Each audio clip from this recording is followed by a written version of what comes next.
Babu ma jaa fi karahiyati ityanil haid.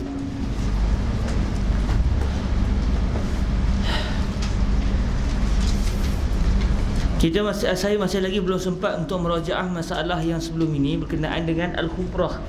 Adakah al-khumrah hiya fil masjid am kharijal masjid? Jadi kita tangguh dulu masalah sebelum ini kerana saya tidak jelas dan tidak sempat untuk merajaah berkenaan dengan masalah ini. Tanya soal dulu, siapa yang jumpa boleh maklum Kita masuk pada bab yang seterusnya, babu majaa fi karahiyati ityanil haid. Hadis yang ke-114. Bismillahirrahmanirrahim. Bi isnadina ila sayyidina Syekh Muhammad Idris ibni Abdul Rauf Al-Marbawi wa minhu ila sayyidina Al-Imam Tirmizi wa minhu ila sayyidina Abi Hurairah an Abi Hurairah radhiyallahu ta'ala anhu an Nabi sallallahu alaihi wa alihi wasallam qala man ata haidha aw imra'atan fi duburiha aw kahina faqad kafara bima unzila ala Muhammadin sallallahu alaihi wa alihi wasallam. Dhaif.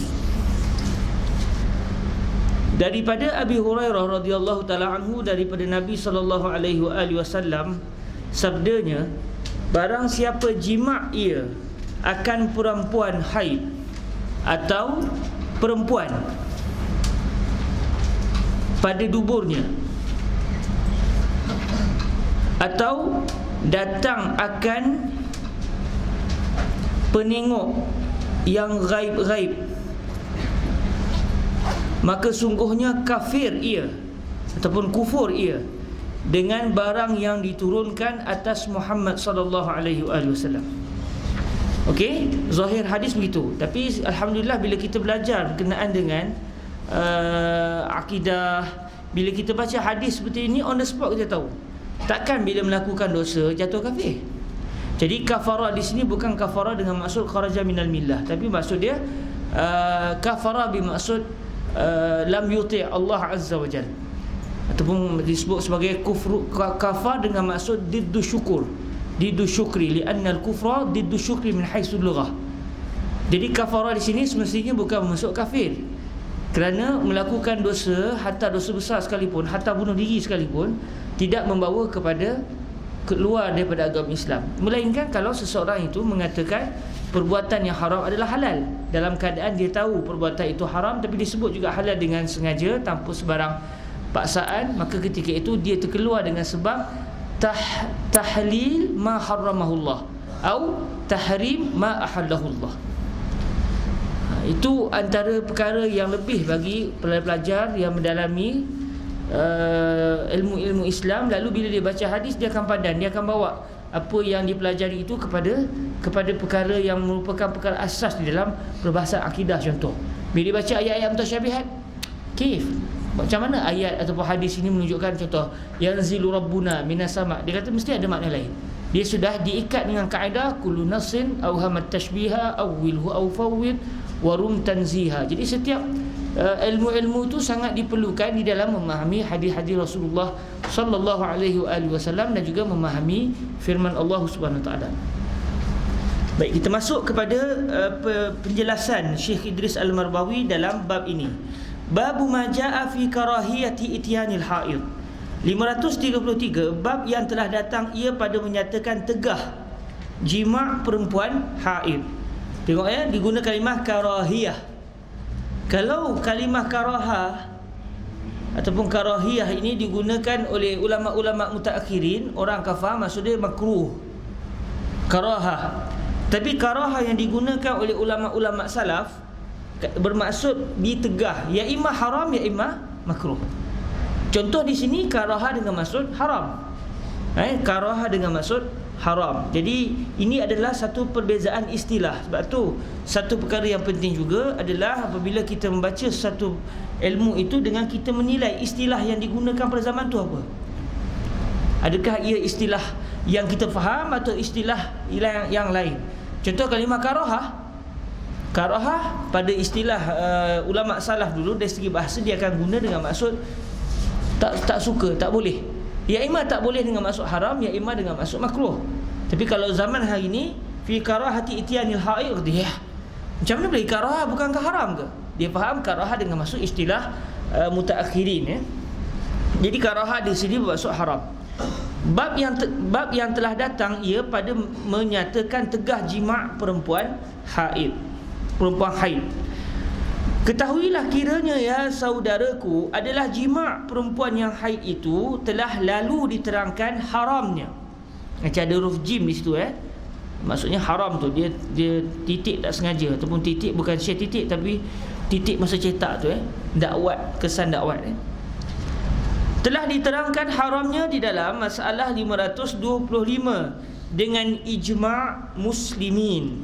Haram bil ijma' bila khilaf, dengan ijma' muslimin. Dan sekarang akan dikeluarkan pula hadis yang dikeluarkan oleh Tirmizi yang menerangkan dan menunjukkan atas haramnya. Sebelum ni kita dah bincang secara hukum ijma' selesai. Maknanya kalau ada dalil yang kata zahir macam mana sekalipun, dia akan bawa kepada makna ijma', kerana la tajtami ummati ala dhalalah. Sekarang nak ditunjukkan, okey, bila orang tanya sekarang telah berlaku ijma', apa dalil ijma'? Dalil dalam yang menyebabkan boleh keluar pendapat ulama sepakat kata haram ni mari mana? Sebab peranan ijma' adalah menjadikan hadis yang ahad menjadi qat'i. Itu peranan ijma'. Benda yang ahad jadi qat'i dengan sebab ijma'. Contoh hadis ini mungkin hadis ahad, bukan mungkin dia adalah hadis ahad, bukan hadis mutawatir. Hadis ahad kalau kira-kiranya dia akan memberi makna zanni, masih boleh dipertikai. Tetapi apabila berlaku ijma', la tajtami'u ummati ala dhalalah, bila umat saya telah sepakat terhadap satu perkara, tidak akan berlaku kesesatan, kerana umat saya tidak akan sepakat pada benda yang sesat, benda yang salah. Okey, sekarang kita nak lihat apakah dalil yang mengatakan tidak boleh seseorang itu melakukan persetubuhan dengan isteri yang sedang dalam keadaan haid. An Abi Hurairah radhiyallahu taala anhu, kita baca an Abi Hurairah. Kalau Syekh Abdullah Al-Ghumari, beliau akan baca an Abi Hurairatin radhiyallahu taala anhu. Beliau tak setuju kenapa jadi ismul lazil la yansarif, sedangkan Hurairah itu adalah tasghir kepada hirrun, hurairun, hurairatun. Patutnya dia jadi bukan mamnu' minas sarf. Tapi subhanallah, kalimah Hurairah ini secara jumhur ulama akan baca Hurairata, dia akan jadi ismul lazil la yansarif. Saya tak tahu kenapa jadi begitu. Namun kalau ikut Syekh Abdullah Al-Ghumari, beliau akan baca an Abi Hurairatin radhiyallahu taala anhu. Kalau ada orang baca an Abi Hurairatin, jangan kita terkejut. Saya perasannya sebagai contoh kita Al-Arba'un Al-Ghumariyah yang dulu kita pernah buat di rumah Kedah tahun lepas rasanya. Kita buat majlis sahabat-sahabat Kedah lah, sahabat-sahabat Kedah buat majlis di rumah Kedah, baca Al-Arba'un An-Nawawiyah. Kemudian pada malamnya di Ruak Jawi buat majlis bacaan Sulasiat Al-Imam Al-Bukhari. Rasanya tahun lepas tahun lepas. Jadi masa Syekh Abdullah, maafkan saya, Syekh Muhammad Ibrahim Abdul Ba'is baca kitab Al-Arba'un Al-Ghumariyah, kalau di hadis an Abi Hurairah dibariskan an Abi Hurairatin. Jadi orang kata salah ni, mungkin tersalah baris. Tapi sebenarnya itu memang mazhab dan pendirian Syekh Abdullah Al-Ghumari sendiri yang berpendapat bahawa an Abi Hurairatin. Jadi kalau ada orang baca gitu, jangan terkejut lah. Tapi kita kalau sesama kawan-kawan boleh lah. Tapi kalau ramai-ramai gitu, bacalah Nabi Hurairah, boleh lah, terkenal boleh lah. An Abi Hurairah radhiyallahu ta'ala anhu anin Nabi sallallahu alaihi wa alihi wasallam qala man ata haidan aw imra'atan fi duburiha aw kahinan faqad kafara bima unzila ala Muhammadin sallallahu alaihi wa alihi wasallam. Diriwayatkan daripada Abi Hurairah radhiyallahu anhu daripada Nabi sallallahu alaihi wa alihi wasallam sabdanya, barang siapa jima' ia akan seorang perempuan yang haid atau satu perempuan pada duburnya, dia mendatangi wanita melalui kemaluan belakang. Maknanya dia meliwat, maafkan saya sebut dia meliwat isterinya atau meliwat mana-mana wanita secara haram. Kalau dia liwat isteri dia, haram kerana liwat. Tapi tak boleh kena hukum hudud, sekarang itu isteri dia. Kalau dia meliwat isteri orang lain ataupun wanita lain yang bukan isteri, dia jadi dosa dua. Pertama, perbuatan tu sendiri. Yang kedua, hentam orang lain. Guna kalimah syaitan sikit ya. Tapi saya punya bahasa tak apa, saya tak tergelak. Kalau saya baca pun saya tergelak teruk. Jadi ketika itu perbuatan itu adalah haram. Atau satu perempuan pada duburnya, atau datang tengok untung dan yang gaib-gaib pada tukang tengoknya. Pergi jumpa Tok Momo, bertengok sikit saya punya nasib macam mana ni. Oh, dia pun cek, tengok tangan. Oh, kamu ni tengok ni tangan ada 5 kan. Betul lah, memang ada tangan 5. Betul berapa? Oh, ini urat-urat ni maksud dia, ini memang orang marah dengan kamu ni. Banyak orang marah ni, ada buat benda. Kata adalah sikit-sikit kan, tulis apa semua. Oh, marah. Dia kata cara nak mengelakkan marah ni, dia kata tengok di tangan ni, dia orang ni semua 18. Sini 18, sini 81. Campur-campur semua 9. Yang kamu ni dah 118 pula sini.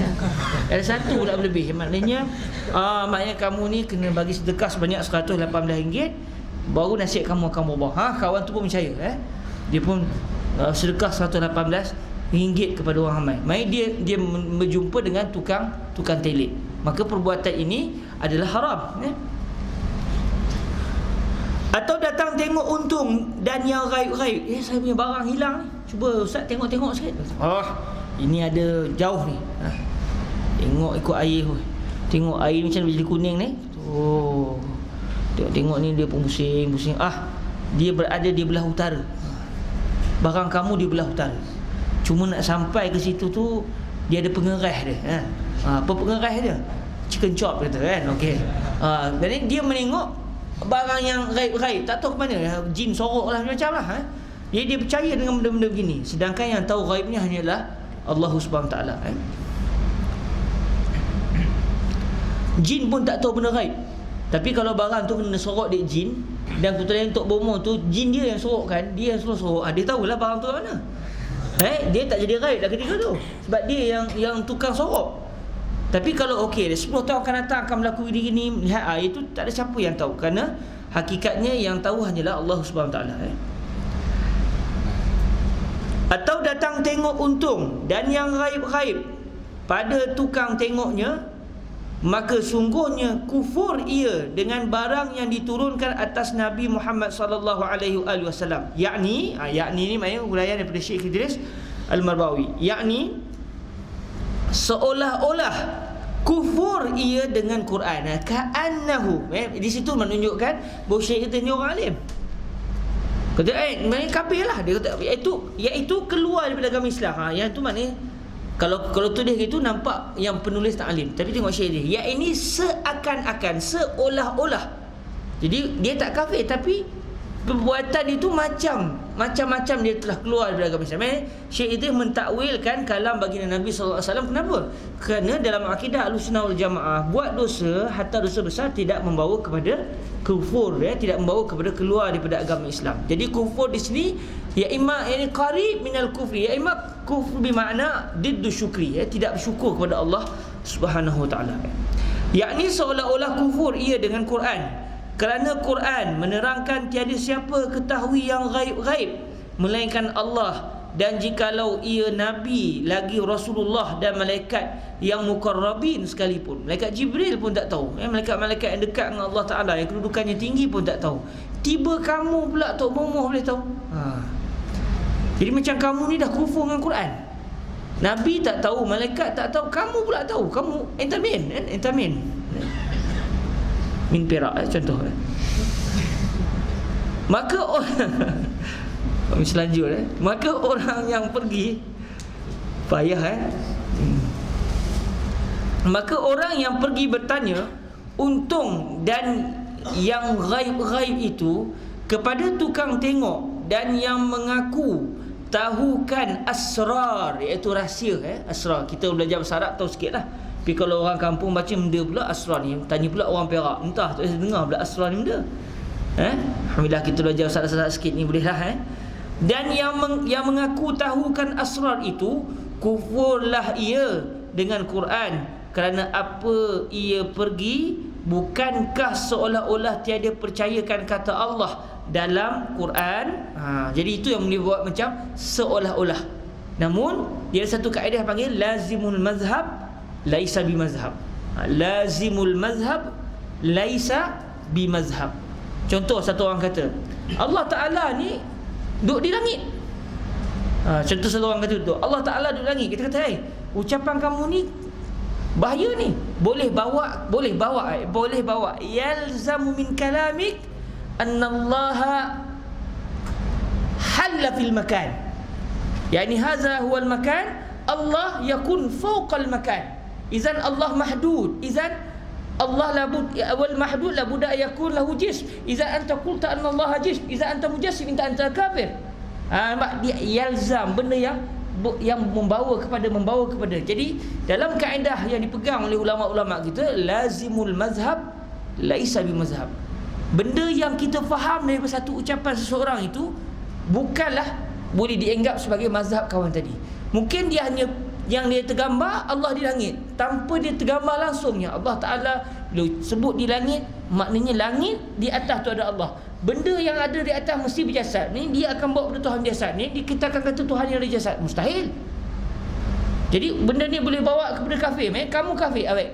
Bahawa kamu kafir itu tak boleh kita nak kata kepada dia. Sebab mungkin yang dia hanya fikir, setakat yang dia tahu, dia hanya nampak Allah Ta'ala di langit, tanpa dia terfikir pula benda-benda kesan selepas daripada ucapan tadi.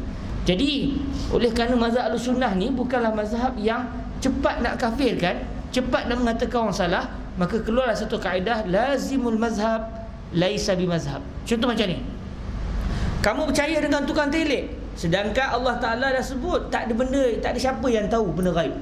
Kamu dah kafir dengan ucapan Allah. Maknanya itu yang dinamakan sebagai lazim. Sebab kawan tu hanya dia kata saya pergi ke tukang telik. Mungkin dia tak terfikir langsung yang bahawa dia menafikannya, bahawa hanya Allah sahaja yang tahu. Dia tak terfikir langsung benda tu. Mungkin dia punya otak nak tanya ahlu telik aja, tanpa dia terbayang langsung yang dia nak kafir dengan Allah Ta'ala. Tapi kalau dia kata sebenarnya selain pada Allah, dia tahu nyebut tukang telik semua, memanglah ingat Allah Ta'ala saja yang tahu. Ada juga yang tahu. Allah beritahu dia, Allah tak beritahu dia, tapi dia tahu. Kalau dia i'tikad begitu, itu bahaya. Tapi kalau dia i'tikad, tak mustahil juga tukang telik tu tahu, sebab dia ni orang soleh. Dia dapat ilham, dia dapat wahyu. Dia terlupa pula yang wahyu tu hanya untuk kita entah kata dia dapat wahyu mana Nabi terakhir Nabi Muhammad, entah kata dia Nabi, entah kafir. Iltizam tu la. Lazimul mazhab laisa bimazhab. Lazimul mazhab laisa bimazhab. Jadi kita cuma sebut, ya akhi, kalam kamu ni akan membawa pada benda ni, sedangkan benda ni salah. Ucapan kamu ni salah. Itu je kita boleh sebut. Tapi ucapan ni ujung dia nanti kafir, entah kafir. Yang itu bahaya. Itu bukan akidah Ahlussunnah wal Jamaah. Lazimul mazhab laisa bimazhab. Lihat masalah 352 sampai 360. Abwabus Siyar akan datang dalam juzuk 8. Ni baru juzuk 1 tak habis lagi. Apa maksudnya? Ya Imam masa Syekh tulis ni juzuk 8 tu dah siap dah. Ya Imam Syekh tulis, Syekh kosongkan dulu. Yang ni kita tengok nanti juzuk apa. Bila sampai juzuk 8 Syekh mula sambung balik. Ya Imam Syekh dah gambar dah. Okey, juzuk pertama nak cerita apa, juzuk kedua dah gambar dah. Akhirnya siap terus. Saya rasa yang tu. Sebab Syekh Idris memang beliau kalau tengok jilid yang terakhir tu, jilid yang ke-22, ketika itu Syekh dah umur 60 lebih dah. Kata beliau akan bersambung pada juzuk yang ke-23. Mana juzuk 23 tak ada. Sebab beliau meninggal sebelum siap juzuk yang ke-23. Subhanallah. Jadi mungkin masa ni belum ditulis lagi apa namanya Abwabus Siyar ni, tapi saya dah bajet dah. Bab ni saya akan sebut pada juzuk ke-8 nanti. Bab dah ada kerangka. Juzuk pertama buat apa, juzuk kedua cerita pasal apa, ketiga dah apa. Mungkin ni wallahu alam. Kita tak tahulah apa yang realiti tu. Tapi kemungkinan nantilah kita sampai juzuk yang ke-8 dalam 8 tahun lagi kita akan baca 534. 534. Masalah menengok untung dan yang gaib-gaib, apa hukumnya? Orang Melayu ni boleh tahan juga ni. Kata Abu Isa, tiada kami tahu akan ini hadis yang di dalam masalah 533 itu melainkan daripada riwayat hadis Hakim Al-Athram daripada Abi Tumaimah. Tamimah ke Tumaimah? Boleh tolong ambilkan apa namanya ni? Minta maaf Ustaz, ni hari-hari akhir tak khidmat Ustaz sebelum jadi exco Kedah ni. Tapi dapat ODP baru tak apalah.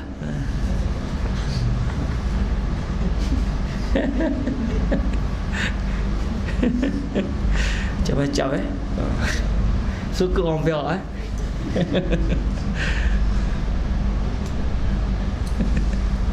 macam Bismillahirrahmanirrahim.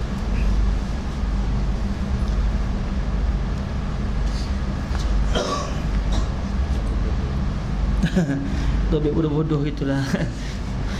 Orang tak tahu nak ngaji. Okey. Oh, bukan Tumaimah, Tamimah. Tamimah. Tadi saya ijtihad, lepas tu saya buka balik pasal saya tak yakin ke tu.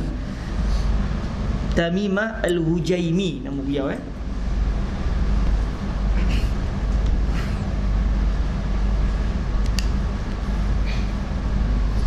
Tamimah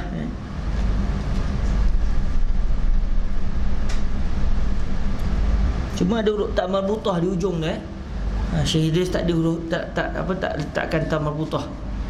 Sebab memang kadang-kadang Syekh pun tulis kalimah Makkah pun mim kah biasalah kita pun baca bunyinya Makkah. Ni pula bukan kita Arab Cuma tak apalah, kita tulis je lah, tahu lah iaitu bukan ha. Sebenarnya huruf ta. Tapi memang Syekh Idris kadang-kadang memang dalam sebelum lagi kita perasan ada kalimah-kalimah yang dia patutnya ada ta marbutah tapi Syekh tak tulis ta marbutah. Kadang-kadang tulis juga, kadang tak tulis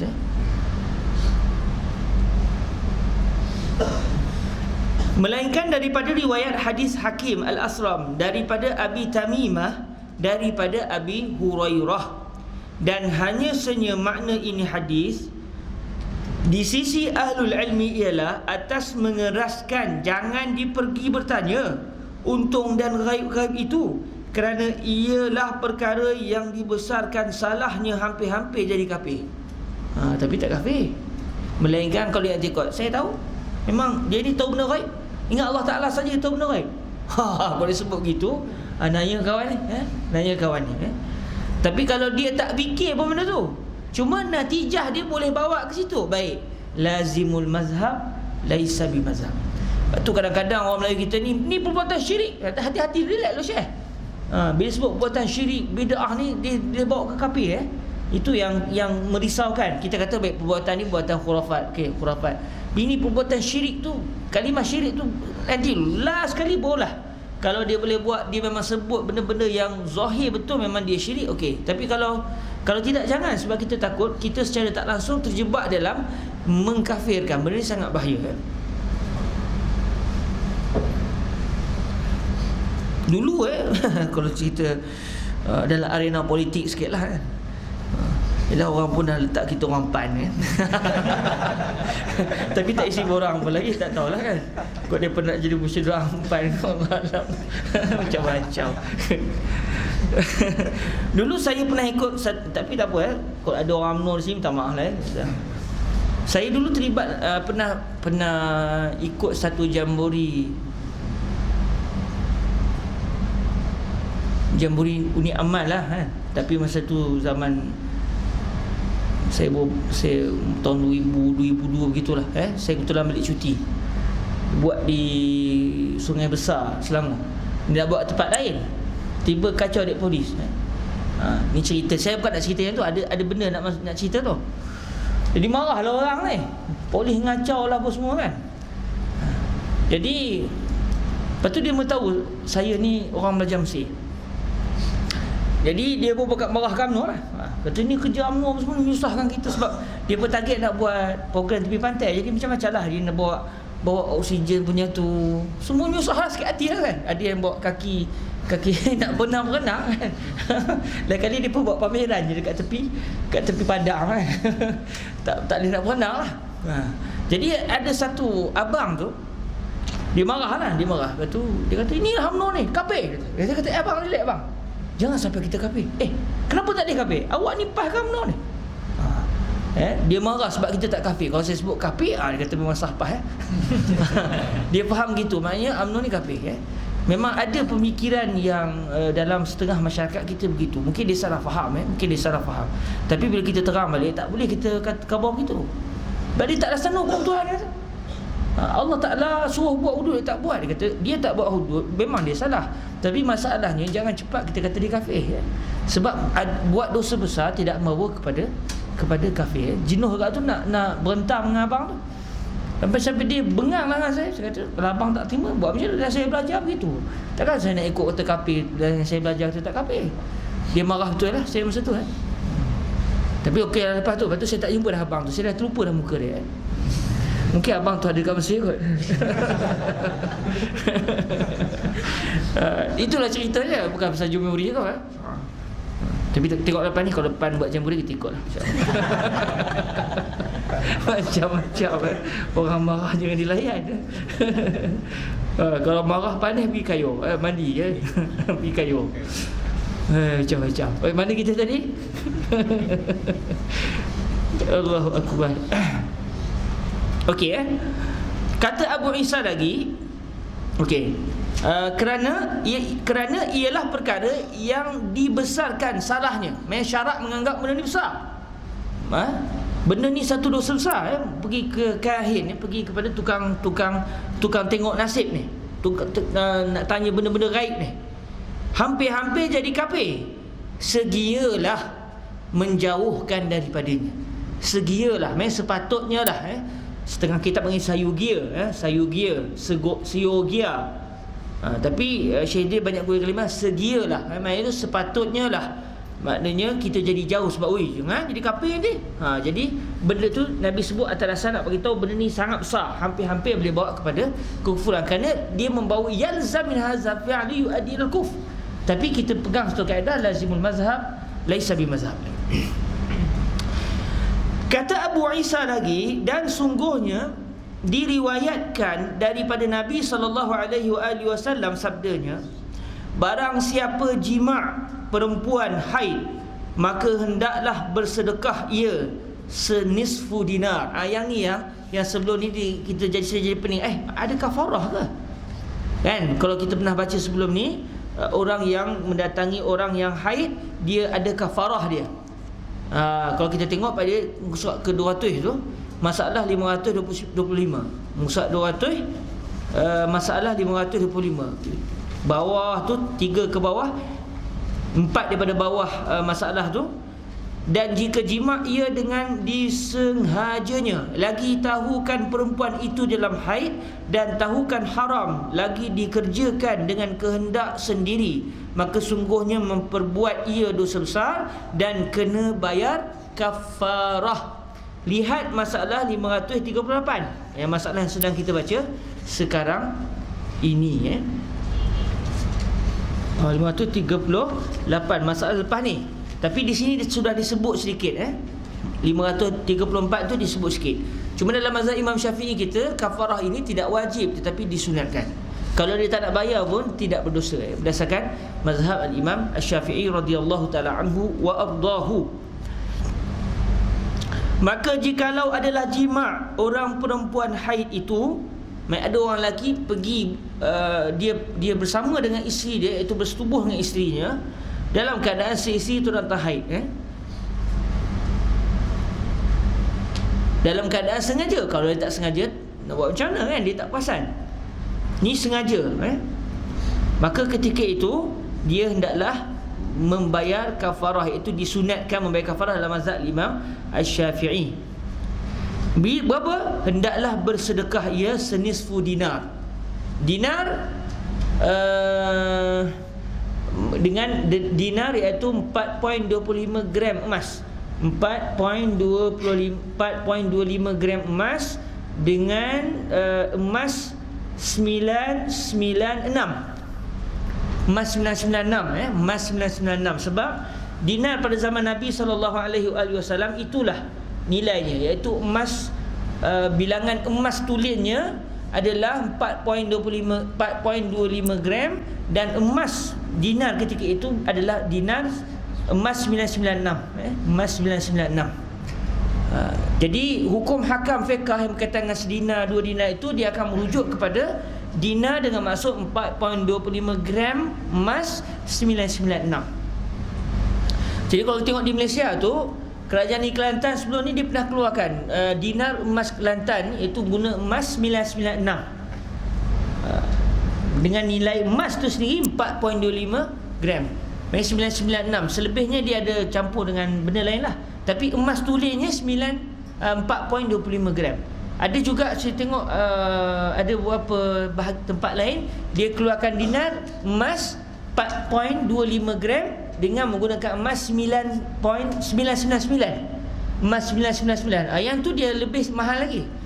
Tetapi yang berkait dengan masalah hukum fiqh adalah dinar yang menggunakan emas 996 dengan kadar emas itu adalah 4.25 gram. Zaman tu saya minat juga bab ni. Saya ada sekali tu teringat macam-macam lah. Ada sekali tu muktamar pula ada orang tu ni. Marah pula ni kan. Ni luak jari ni nak promote PAS ke? PAS kena hentam pun tunjuk dia PAS. Jadi PAS. Muktamar PAS tak ada lagi sekat dia.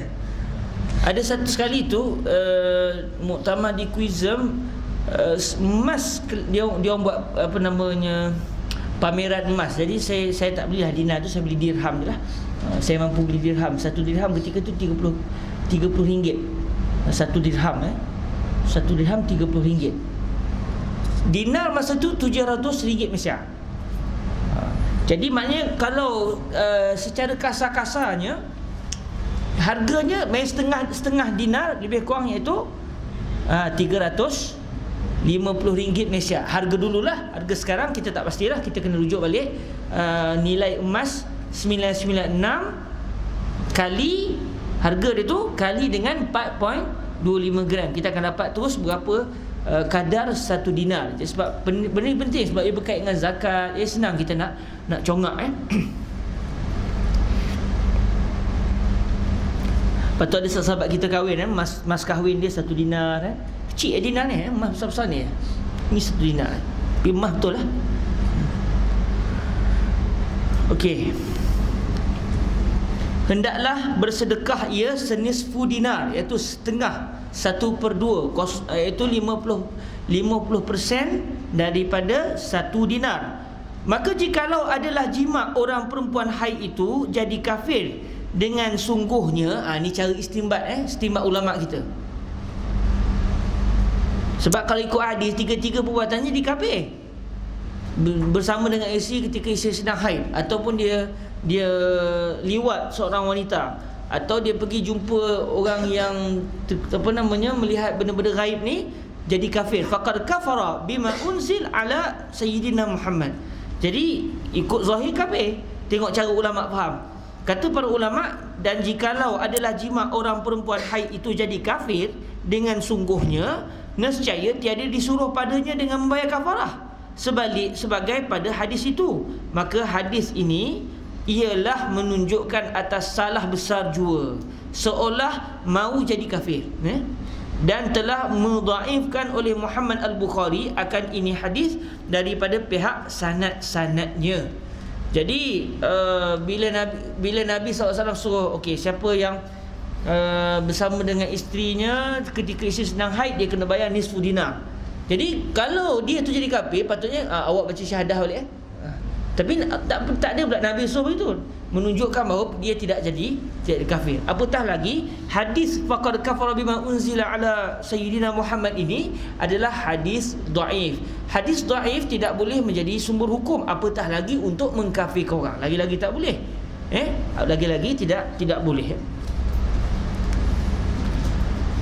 Baik, 535 masalah haid dan masa haram jimaknya. Bila tu tak boleh. Mazhab kita senang, sepanjang waktu dia sedang dalam keadaan haid.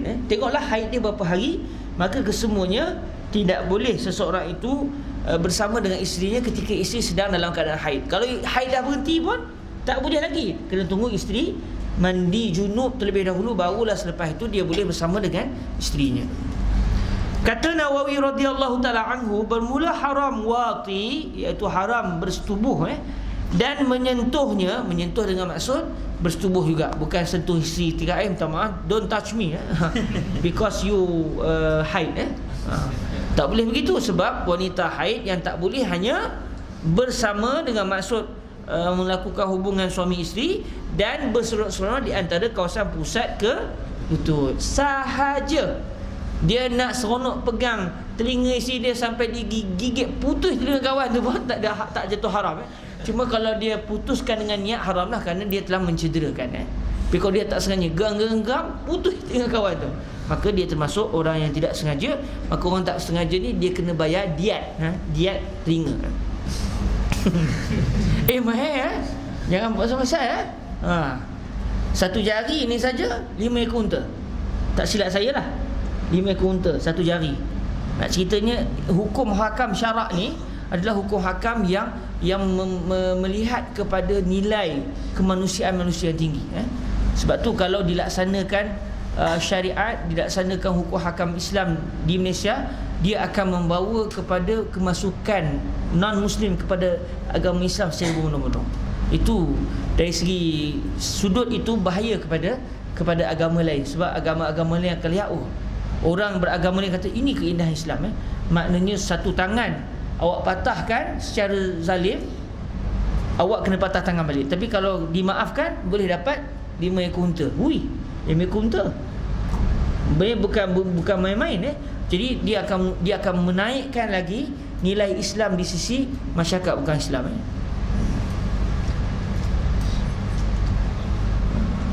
Kalau macam bunuh tak sengaja, bawa kereta laju langgar orang, mati orang dalam keadaan tak sengaja, dia bawa mati orang, dia tak sengaja. Walau dia tak sengaja sekalipun, sekarang nyawa sudah hancur. Walaupun dia tak kena hukum kisah, tak kena balas bunuh balik sebab dia bawa tak sengaja, tapi dia kena bayar diat. Berapa diat dia? 100 ekor unta. Unta tak ada, okey, 1000 dinar. 1000 dinar. Hari itu kawan mak ayah dia sedih anak meninggal, besok senyum terus. Bukanlah dia senyum tu, tapi maknanya terubat hati dia. Terubat hati dia. 1000, dia jadi orang paling kaya pula ketika tu. Mungkin ramai berdoa, ya Tuhan matikanlah anak aku, nak 1000 dinar. 1000 dinar, 1000 dinar, subhanallah. 1 dinar 700. 1000 dinar tu dia dekat 700 ribu ringgit Malaysia. Saya langgar, saya orang miskin. Yang langgar tu orang miskin, baik keluarga dia kena support. Keluarga dia, si berbahasa syarak, keluarga dia. Sebab dia tak sengaja, keluarga dia kata, apa ni? Jangan kata apa, dia tak sengaja. Keluarga kena support. Kebetulan keluarga semua miskin. Awak nak bayar apa? Kita pun makan telur tiap hari, kan? Jangan 1000 dinar. Nak tengok serobok dinar pun tak pernah lah hidup, kan? Siapa yang akan bayar? Kerajaan. Kalau keluarga dah tak ada, kerajaan yang akan bayar. Keluarkan daripada Baitul Mal, okey, bagi kepada keluarga semati. Maknanya kalau dilaksanakan tu, dia akan bagi kesan yang baik. Ni pan ke pan? Tak, ni hukum syarak. Ni hukum syarak. Macam-macam. Sebab saya pernah bentang bab ni, kebaikan pelaksanaan syariat. Saya bentang kat Johor dulu kat Malaysia. Cuma yang akan dilaksanakan di Kelantan tu, dia tak dapat laksanakan kesemuanya sekali. Sebab dia akan timbul masalah sekiranya jenayah itu dibuat oleh orang bukan Islam kepada orang Islam. Contoh, seorang non-Muslim bunuh orang Islam, baik kita nak hukum dia di mahkamah mana? Kalau ikut betul-betul hukumnya, dia kena hukum berdasarkan mahkamah Islam. Tapi dia akan jadi isu. Maka ketika itu kerajaan Kelantan, saya tanya banyak kali, sekarang ni kita nak selesai ni, yang ni macam mana? Tanya betul-betul dengan pihak negeri Kelantan dalam masalah ni. Sebab kita nak bentang, nak tengok apa yang kerajaan Kelantan akan laksanakan. Sebab kalau jenayah sesama dema, okey, still ada khilaf fuqaha lah. Kita buat jenayah ke dia, okey, tak apa, kita boleh sebut kita akan kena juga. Berdasarkan pendapat Imam Abu Hanifah, walaupun mazhab Syafi'i akan jadi isu juga. Kalau mazhab Syafi'i, orang Islam bunuh sengaja orang bukan Islam tak kena hukum qisas. Dia hanya kena bayar diat. Mengamuk pula orang Cina tu, oh sedap Anak I dah kena bunuh dengan anak you bunuh anak I, tiba saya nak kisah anak you tak boleh sebab saya bukan Islam, awak Islam. Mungkin macam tu tak adil. Dia akan faham gitu. Jadi ada buah sepedak daripada mazhab Imam Abu Hanifah. Still boleh ada lagi, alhamdulillah lah, sesuai dengan realiti semasa. Tapi dia akan masalah sekiranya orang bukan Islam bunuh orang Islam. Dalam keadaan orang mulai Islam, dia kata saya tak nak bicara anak saya dalam mahkamah Islam. Yang Islam kata saya nak bicara dalam mahkamah Islam. Dia akan gaduh di situ nanti. Benda ni benda yang pernah saya timbulkan kepada beberapa sahabat di negeri Kelantan lah, untuk isu ini. Jadi dia kata kita terpaksa lah, malai drokukuluh la drokujuluh, memang terpaksa tak ikut syarak dalam bab itu sebab dianggap kita berada dalam keadaan darurat. Memanglah faman la drokukuluh la drokujuluh, walaupun tak dapat laksana semua, sebab masalah tu bukanlah tiap-tiap hari masalah tu. Masalah tu mungkin masalah terpencil, tapi kalaulah kerana masalah itu dia akan mengganggu masalah. Contoh macam negeri Brunei laksana syariat, dia pun laksana syariat, tapi yang sampai pada kita tak tahulah benda tu memang betul ke tidak, Allah alam. Disebut satu klausa, Sultan Brunei tidak pandai berbuat jahat. Maksudnya apa? Kalau bukanlah kita nak kata apalah kan, dari segi klausa tu diwujudkan, maksudnya kalau Sultan Brunei, kaum kerabat buat jenayah, tak boleh kena hudud. Kan bercanggah dengan syarak tu kan? Contoh macam Sultan Kelantan, tiba-tiba buat masalah, katakanlah la qadarullah, kita ambil contoh mana-mana sultan yang negara dia melaksanakan hukum syarak, tiba-tiba dia buat jenayah, dia berzina ke, dia apa ke, baik nak jatuh hukum hudud tidak? Maka klausa tu diwujudkan untuk memberi kekebalan kepada raja-raja, dan ia bercangkah sama sekali dengan syarak. Tapi adakah dengan sebab itu kita jadi nak bergaduh tak? Takat mana yang kita mampu? Famala yutraku kullu la yutraku jullu. Okey.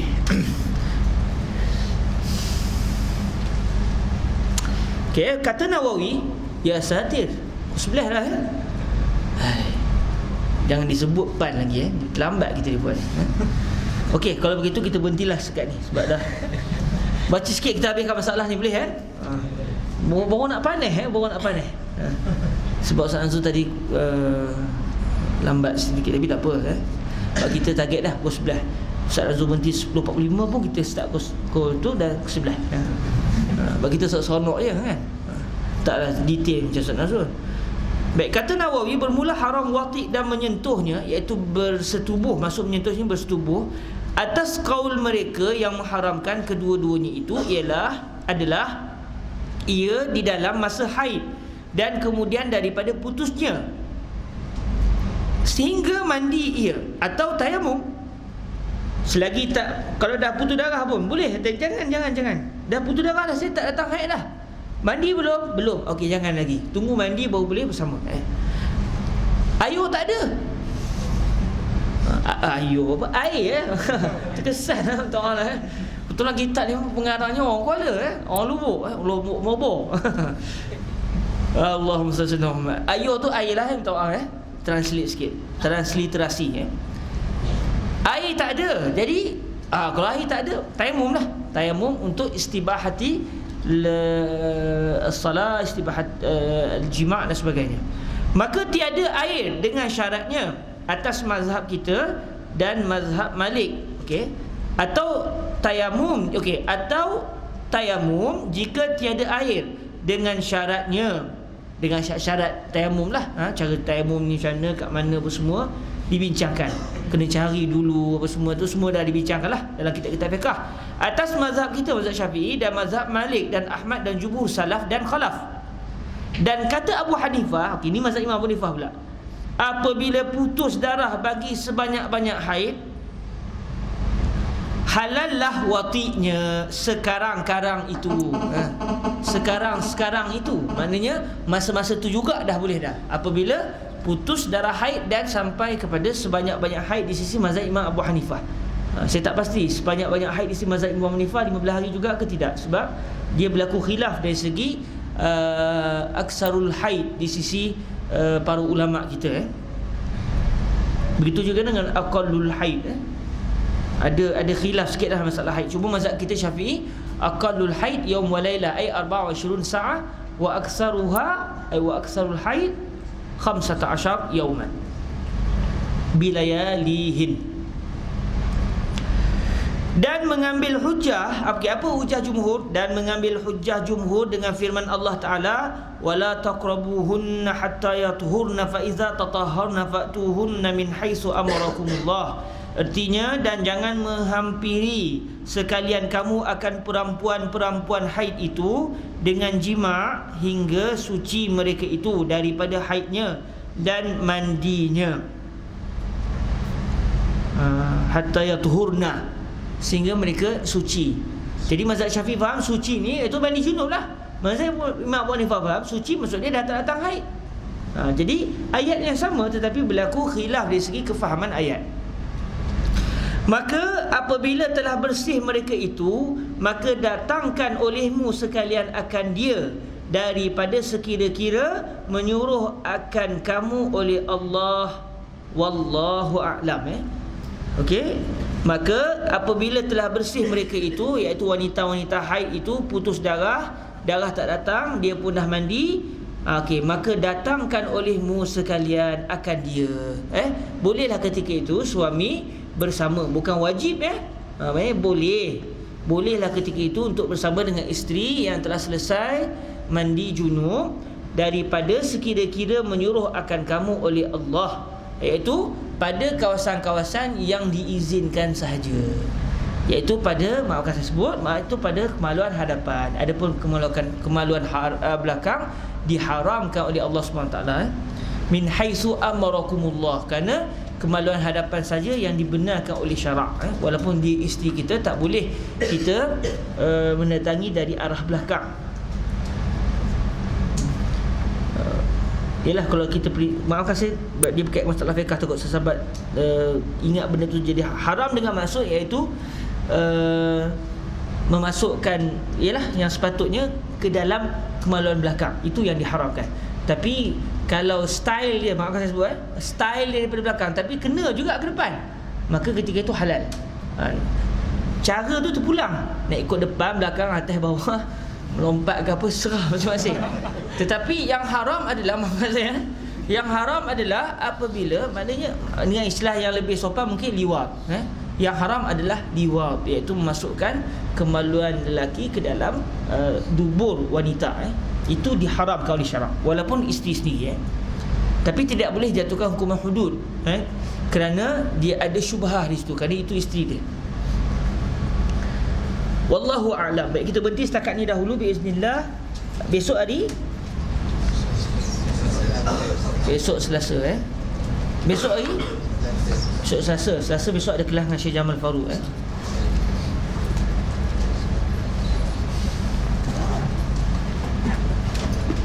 Okey. Nak baca esok lepas kelas Syekh Jamal? Bolehlah kita bacalah kot, sebab kitab Bahrul Mazi ni seronok baca, menyembang gitu lah. Kerja itu lepas kelas Syekh Jamal. Tengoklah kalau Syekh Jamal berhenti, Syekh Jamal tak berhenti kot pukul 9 habis kelas Syekh Jamal kita start terus. Kalau Syekh Jamal berhenti pukul 9 lebih 9.30 kita start terus. Pukul 9 ke apa ke, kita start terus. Dan kesempatan yang ada ni, kita dah masuk malam Ashura. Jadi harap sahabat besok puasalah, walaupun tak wajib, puasa sunat Ashura. Siyamu yaumi Ashura inni ahtasibu 'ala Allah an yukaffira as-sanata allati qablahu, wa fi riwayah qablaha. Jadi hadis musasannya pada hari Ashuranya begitu. Jadi siapa yang puasa pada hari Ashura, kata Nabi, inni ahtasibu 'ala Allah, saya mengharap ke atas Allah Ta'ala ni, saya harap agar Allah Ta'ala akan ampunkan dosa orang yang berpuasa pada hari Ashura, tahun dosa yang dia telah lakukan setahun yang lepas. Dalam masa yang sama, besok di Masjid Al-Azhar Al-Sharif akan dibuat majlis periwayatan hadis musalsal biyaum Ashura. Jadi dalam ilmu hadis dia ada satu istilah al-hadis al-musalsal. Hadis musalsal ni maknanya hadis yang diriwayatkan secara ada persamaan di antara generasi ke generasi. Antaranya al-musalsal biyaum Ashura. Mungkin ada yang biasa dengar, ada mungkin tak biasa dengar. Iaitu pada hari Ashura kita mendengar hadis yang diriwayatkan pada hari Ashura oleh beberapa orang guru, yang si guru tu pun dengar hadis itu pada hari Ashura, dan si guru dia pula dengar pada hari Asyura juga daripada guru-gurunya, bersambung sampailah kepada baginda Rasul sallallahu alaihi wasallam. Cuma ada sedikit perbahasan para ulama lah, adakah siapakah orang yang memulakan periwayatan hari Asyura, dan adakah Nabi sebut hadis tu pada hari Asyura? Jadi benda tu ada ulama kata ya, ada ulama kata tidak. Saya pernah dapat satu sanad daripada Syekh Usamah bin Badi Sa'idah Al-Filastini. Beliau ambil riwayat daripada seorang ulama daripada Syria. Sanadnya tu sampai mengatakan Nabi riwayatkan pun pada hari Asyura. Tapi ada ulama tak setujukan tu. Ada yang kata sebenarnya Nabi sebut tu bukan pada hari Asyura, tetapi selepas itu diwujudkan satu bid'ah, iaitu meriwayatkan hadis itu pada hari Asyura, lantas disambung bid'ah itu sampai kepada kita hari ini. Periwayatan hadis musalsal pada hari Asyura. Jadi besok pada hari Selasa, selepas asar di Masjid Al-Azhar, datanglah sahabat semua datanglah ambil keberkatan, supaya nanti ada rezeki kita pun beroleh satu barakah, kerana kita disambung oleh Allah Ta'ala dalam satu salasilah yang menyambung kita sampai kepada baginda Nabi sallallahu alaihi wasallam. Siapa yang berpuasa kemudian ambillah hari hadis musalsal biyaum Asyura biiznillah subhanahu wa taala. Sebelum ni kami ambil daripada Syekh Usamah Al-Azhari, kemudian kami ambil juga daripada Syekh Yusri bin Rushdi. Saya ambil, kawan-kawan pun ambil. Kami dengar pada hari Asyura daripada Syekh Yusri. Syekh Yusri dengar hadis tu daripada Syekh Abdullah Al-Ghumari pada hari Asyura. Syekh Abdullah Al-Ghumari dengar hadis tu daripada gurunya pada hari Asyura, dan bersambung sampailah ke atas dan didatangkan sanad nama-nama tu sampai kepada baginda Rasul sallallahu alaihi wasallam. Ini satu kelebihan yang dijaga oleh Allah Subhanahu taala ke atas umat Nabi Muhammad sallallahu alaihi wasallam.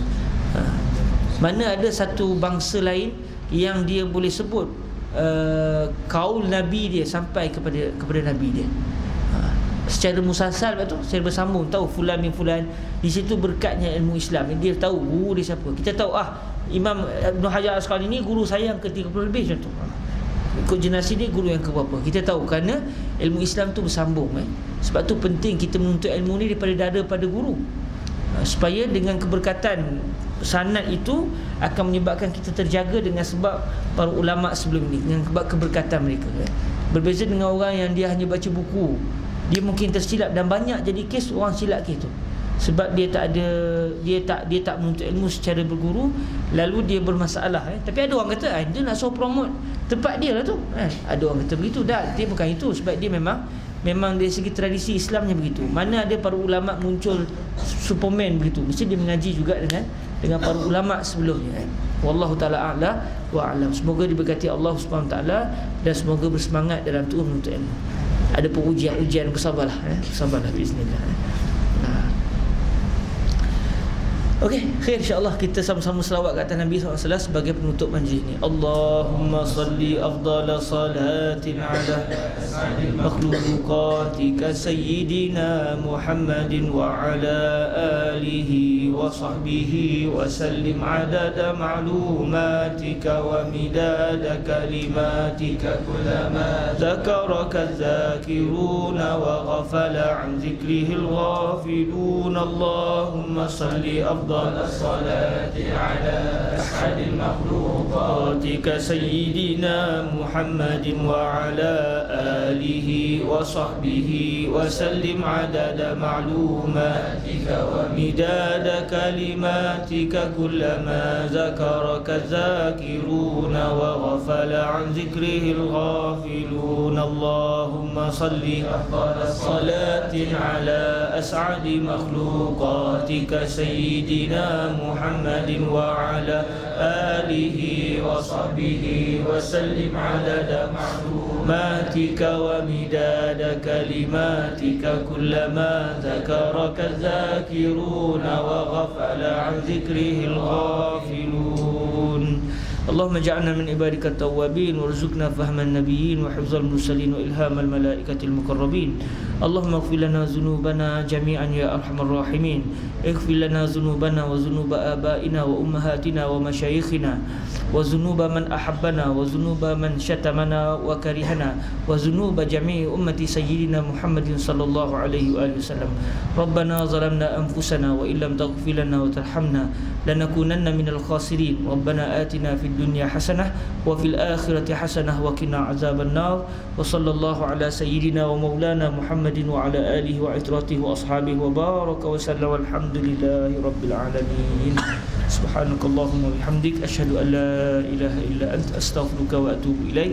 بسم الله الرحمن الرحيم. والعصر إن الإنسان لفي خسر إلا الذين آمنوا وعملوا الصالحات وتواصوا بالحق وتواصوا بالصبر. والسلام عليكم ورحمة الله وبركاته.